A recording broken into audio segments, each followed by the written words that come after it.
Kia ora boys, and this is just a quick little video on how to process information that we send you to or that you find yourselves.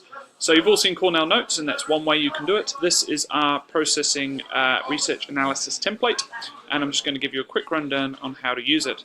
Firstly, on this column here you have our source of information, and that source is usually a website, a book, or a journal, or something like that.